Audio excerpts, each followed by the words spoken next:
kita rasa kita takkan jumpa suami yang baik. Betul kan? Benda tu betul. Dan juga kalau kita rasa kita akan jumpa seorang isteri yang baik, yang solehah. Betul juga kan? Sebab apa betul?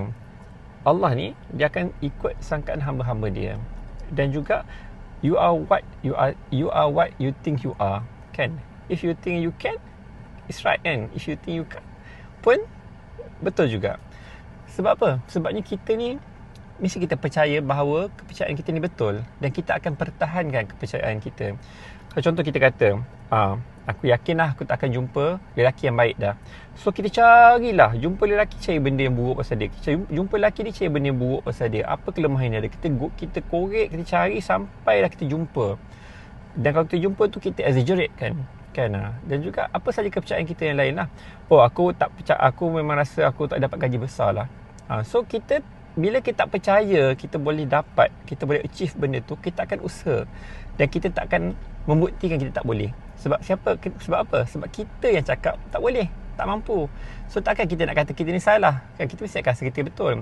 So contoh kita kata, aku takkan dapat gaji yang besar, susah nak cari. So kita takkan cari. Kalau kita cari pun kita akan cari bersungguh-sungguh kan? Kita cari all out. Kalau kita rasa kalau kita rasa kita perlu belajar something untuk dapat benda tu, kita akan buat. Sebab apa? Sebab kita percaya kita takkan dapat. So kita nak buktikan bahawa kita betul lah, orang lain salah kan? Orang lain salah. Contoh kita dah percaya, aku takkan dapat jodoh lah kalau join portal cari jodoh Muslim Malaysia Tijanah.my ni. So itulah yang kita percaya dan kita akan buktikan. Kan betul, aku dah join, aku dah upgrade premium, tak jumpa. Tapi kalau kita kata aku percaya aku boleh dapat jodoh dekat Tijanah.my, so kita usahalah sungguh-sungguh, kita cari sampai dapat. Whatever it takes, kita usaha. Kita perlu tambah baik diri kita, kita tambah baik diri kita. Kita perlu usaha tegur lebih ramai orang, kita tegur lebih ramai orang. So kita take whatever it takes. Sebab apa? Kita percaya kita boleh, kita nak buktikan. Begitu juga dengan jodoh. Kalau kita percaya kita boleh dapat seorang suami yang baik kan, kita usaha sampai dapat.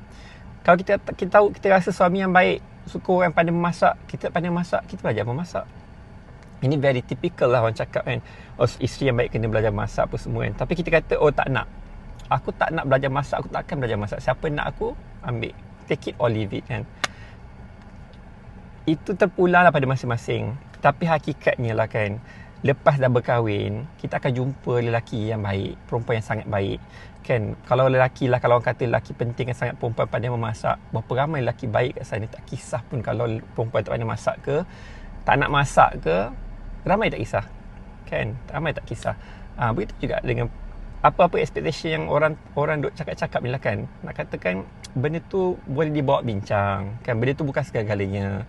Tapi nak katakan tak salah untuk kita rasa nak berazam dapat yang baik, kita usaha diri kita jadi baik juga. Dan kita kena yakin lah, kita kena yakin kita boleh, kita boleh capai benda tu, baru kita usaha sungguh-sungguh. Kalau tak, kita ala kadar, kita tak buat, kita tak nak lah all out kan.